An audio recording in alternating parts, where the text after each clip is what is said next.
Mesdames, Messieurs, bonsoir et Djabama sur Camnews 24 en direct de Garoua. Les titres de cette édition. Élection régionale, le compte à rebours est lancé après l'alerte du chef de l'État sur la convocation des collèges électoraux. Le scrutin pour le choix des conseillers régionaux est fixé au 30 décembre. Qui peut être élu et comment se composent ces collèges électoraux? Des informations clés à suivre dans ce journal. Nous parlerons également de cette horreur qui a eu lieu à Colbon, dans l'arrondissement de Douala 3e. Un lieu censé protéger s'est transformé en prison pour une fillette retrouvée ligotée à une chaîne à la maison familiale.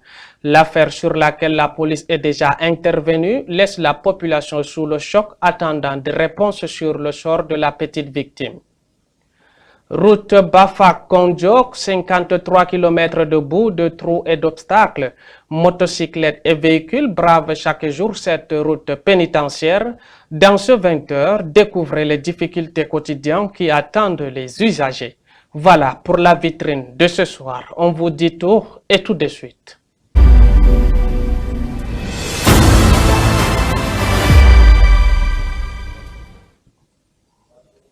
Mesdames, Messieurs, merci de nous préférer pour vous informer sur Camnews 24 en direct de Garoua. Élection régionale suite à l'alerte lancée par le chef de l'État sur la convocation des collèges électoraux pour le choix des conseillers régionaux. Les concernés savent désormais que le scrutin se tiendra le 30 décembre prochain.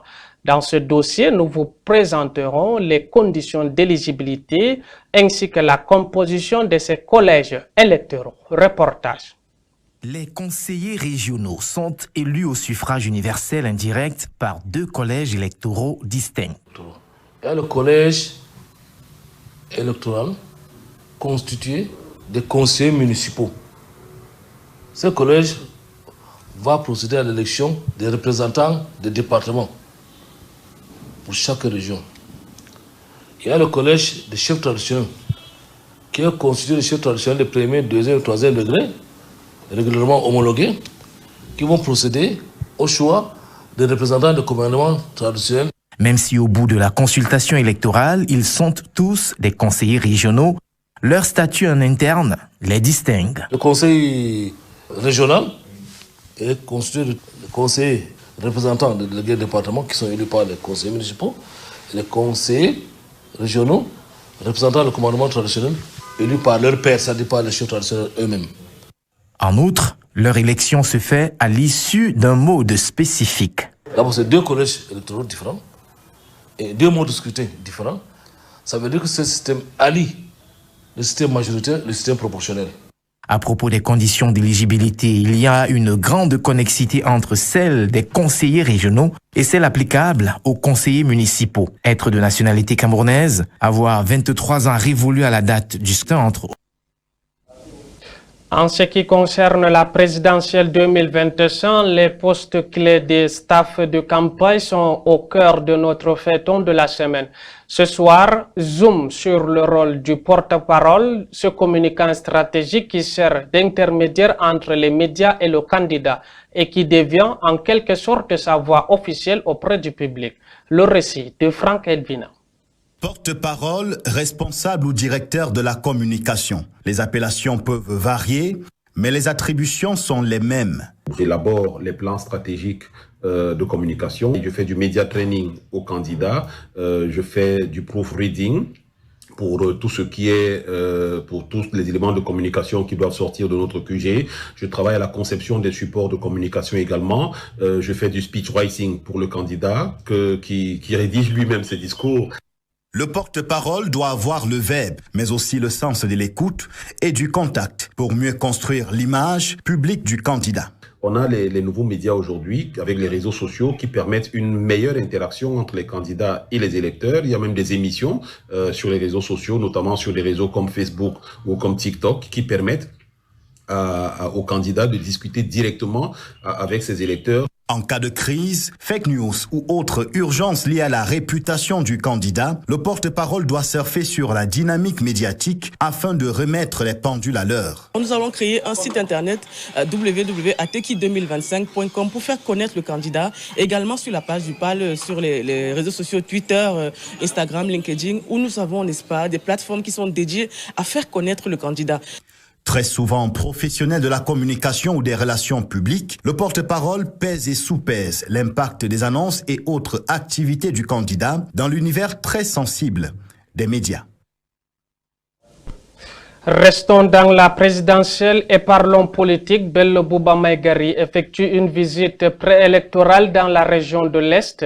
Acclamé par une marée de motos et de véhicules, le leader de l'UNDP et ses militants entend de transformer cette course à la magistrature suprême prévue en octobre prochain en un véritable défi au régime en place qu'il considère déjà comme une victoire symbolique. Benjamin Essam. On dirait un essaim d'abeilles, cette déferlante taximène moto qui accompagne le président de l'Union nationale pour la démocratie et le progrès à la place des fêtes de Berthois. Sécurité assurée par sa garde proche, mais aussi par les forces de maintien de l'ordre. Pour cette tournée de pré-campagne, tous les élus UNDP ont fait le déplacement de Berthois.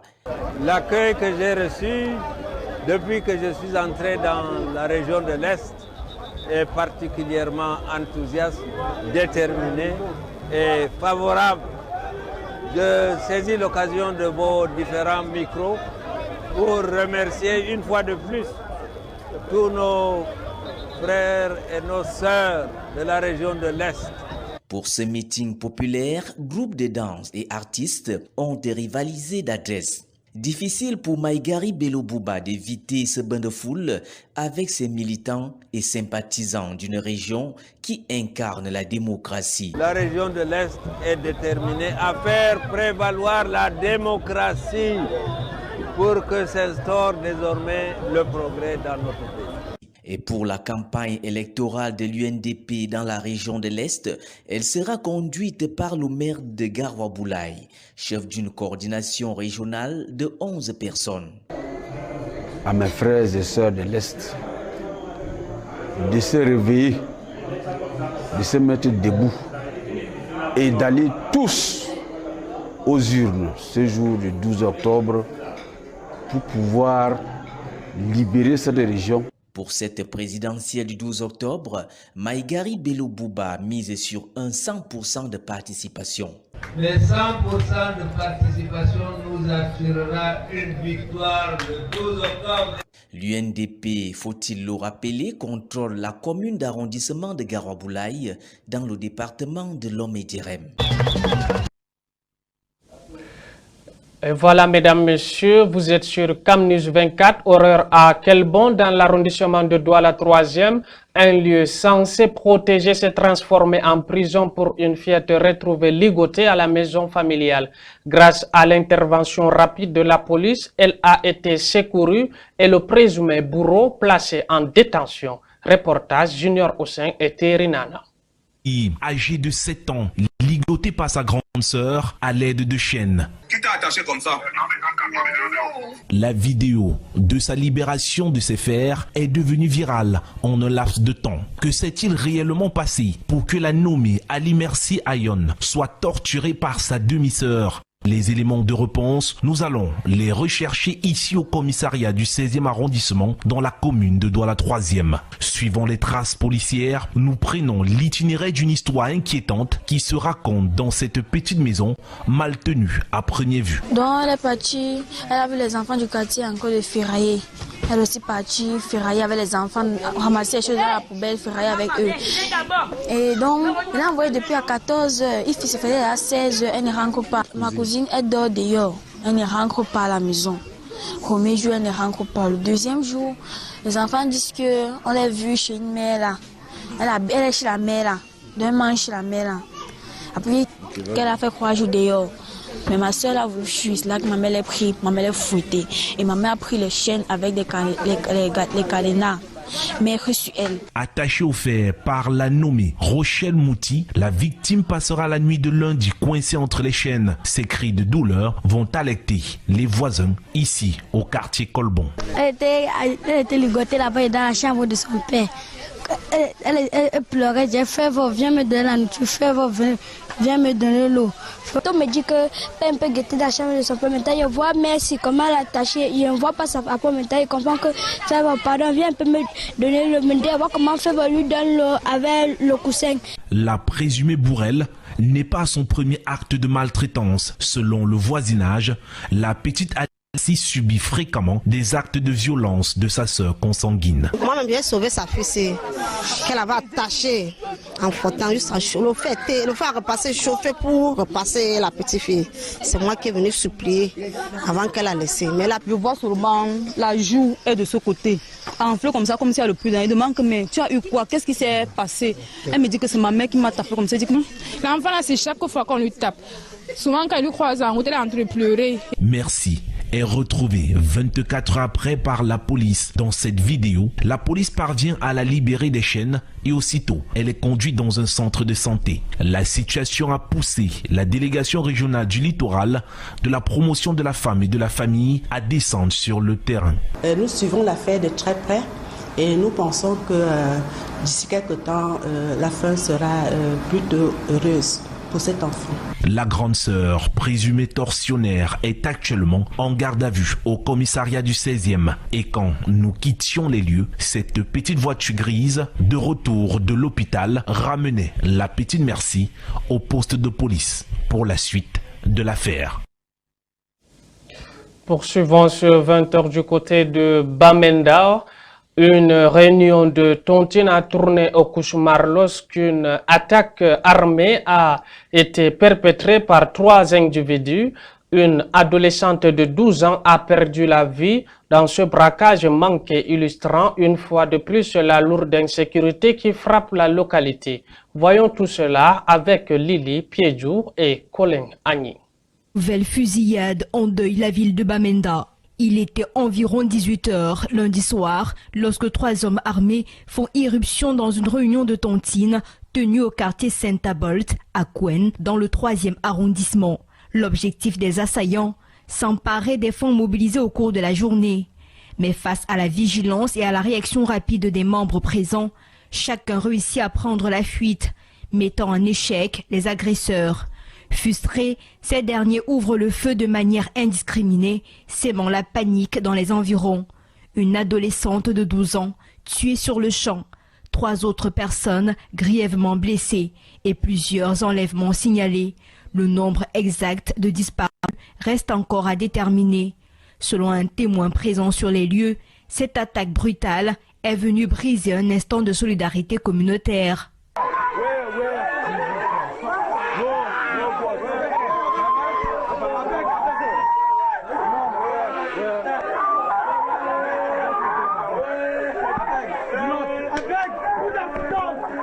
Dans un contexte de ghost town imposé chaque lundi, les populations de Bamenda ont trouvé refuge dans des activités sociales comme les tontines ou les travaux communautaires afin de meubler ces journées de paralysie forcée.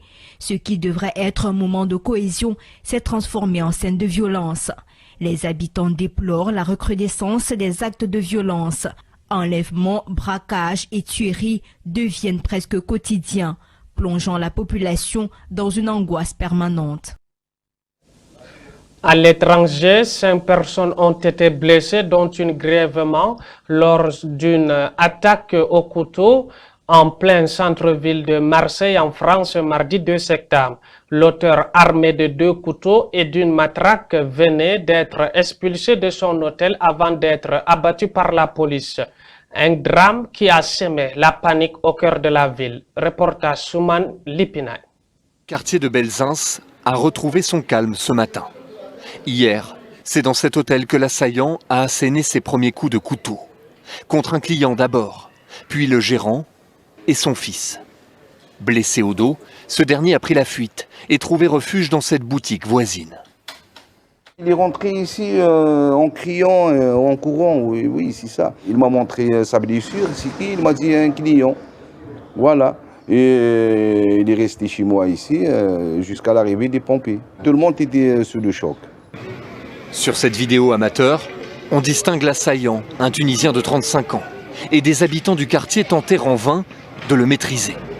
L'homme s'échappe, il frappera 2 autres personnes au visage avec une matraque, avant d'être neutralisé par les policiers devant ce restaurant. Puis abattu de plusieurs balles. Ce serveur travaillait au moment de l'assaut. Il a juste eu le temps de se réfugier à l'intérieur avec une dizaine de clients. On a fermé le rideau, on était tous ensemble. On a essayé de calmer les gens aussi, de se calmer nous-mêmes. Et après que les pompiers sont venus, on est tous sortis ensemble par la sortie de secours par derrière. C'est la première fois que je vois une scène comme ça. Et je pense que je vais pas pouvoir l'oublier pendant toute ma vie. L'assaillant n'était pas radicalisé, mais son comportement instable, potentiellement violent, était connu des autorités. Le ministre de l'Intérieur l'a confirmé hier soir à Marseille. C'est un individu qui est défavorablement connu de nos services. Il a eu fait affaire à la justice et notamment l'individu avait proféré des paroles antisémites devant la mosquée de Sète.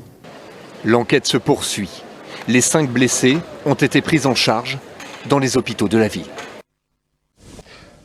Parlons santé à présent, lutte contre la mortalité néonatale face au taux inquiétant de mortalité maternelle au Nigeria. Une ONG se mobilise pour sensibiliser les femmes issues de milieux défavorisés en les encourageant à un suivi médical dès le début de leur grossesse.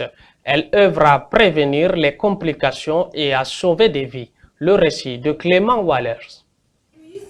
Dans ce centre de santé à Lagos, des femmes attendent leur rendez-vous prénatal. Tout en examinant leurs patientes, les infirmières tissent également des liens de confiance avec les futures mères. Elles cherchent à mettre en place un réseau de soutien qui permettrait aux professionnels de santé de prévenir d'éventuelles complications. Un scénario que connaissent bien la plupart des femmes qui se rendent au centre. Avant que mon amie puisse être transférée dans un hôpital, elle a eu des complications. Le bébé et elle sont morts. Les 3 jours de mon accouchement ont été très stressants. J'ai beaucoup pleuré. Ma mère et ma famille avaient peur que je meure et que le bébé meure aussi. Selon l'OMS, 75 000 femmes sont décédées au Nigeria des suites de complications liées à la grossesse rien qu'en 2023, soit un décès toutes les 7 minutes. Le taux élevé de mortalité maternelle au Nigeria peut être attribué à plusieurs facteurs. Un manque d'infrastructures sanitaires, le coût élevé de traitement, un désert médical et une certaine méfiance à l'égard du secteur de santé. Le centre, créé par une ONG spécialisée dans la santé des femmes, s'efforce d'identifier, d'enregistrer et de suivre des femmes enceintes dans les communautés à risque. Notre objectif est de faire en sorte qu'aucune femme ne meure en accouchant. Car l'accouchement n'est pas une condamnation à mort. Les femmes enceintes ont besoin d'être soutenues. En 2024, le gouvernement nigérian a lancé la première phase d'une initiative pour réduire la mortalité maternelle, qui couvrira à terme 172 zones réparties dans 33 États, affichant les taux de mortalité les plus élevés du pays. Faisons un saut du côté du littoral, route Bafang-Kondiok sur 53 km dans la région du littoral. Les usagers affrontent un véritable calvaire, surtout en saison pluvieuse. Entre boue, trous et obstacles, motocyclettes et véhicules doivent marquer de fréquents arrêts pour braver cette fameuse route pénitentiaire. Dans cet élément, nous vous amenons à la découverte de ces difficultés quotidiennes. Reportage. Pour arriver en Kondiok, qui est dans la région du littoral, il faut passer par Bafang, qui est à l'ouest Cameroun. Nous voici donc sur la fameuse route Bafang-Kondiok, long de 53 km. 53 km de souffrance, 53 km de boubier, 53 km de pénitence en matière de voyage terrestre. Le trajet est un véritable labyrinthe pour tout usager et véhicule. Les motos n'y échappent pas. Ah? Tu viens? Non, c'est pas comme ça. Attends d'abord. Je viens quoi? Non, attends d'abord. Ici, les transporteurs sont toujours accompagnés par leur guide, car le tourisme se fait autrement sur le trajet.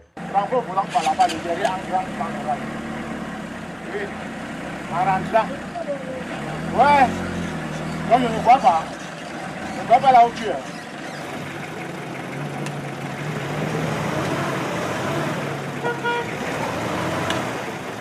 Vu le calvaire des usagers sur ces routes, la plupart n'ont plus de force pour s'exprimer devant notre micro.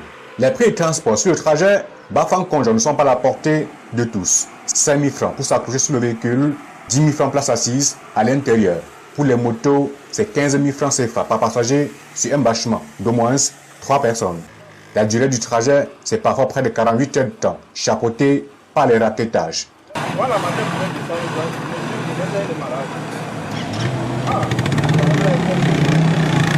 Contrôle ne nous laisse pas. Tu vas porter un passager, tu te retrouves à rentrer les prix, fait que 3500 le contrôle.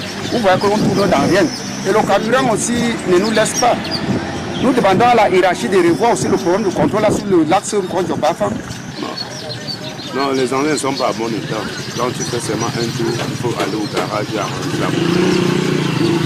Avec les contrôles en route, avec les contrôles qui sont en route, et ça doit chaque jour, il faut dépenser.